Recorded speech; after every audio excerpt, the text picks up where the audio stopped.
કેમ છો દોસ્તો? મોજમાં? ભલે પડે ટાઢ પણ મોજમાં રહેવું હો ભાઈ.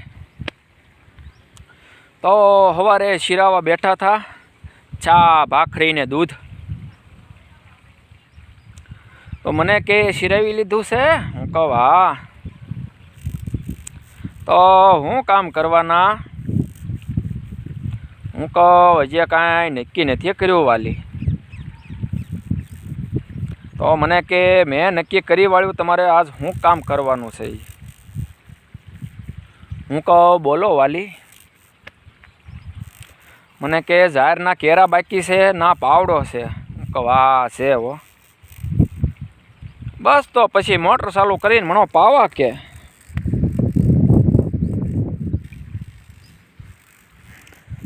હું તો ભાઈ પૂછ્યા વગરનો વિયાવો કેટલા કેરા પાવા અને કેટલા નહીં. ડાયરેક્ટ મોટર ચાલુ કરી દીધી. લાઈક કોમેન્ટ ને સબસ્ક્રાઈબ કરજો વાલા.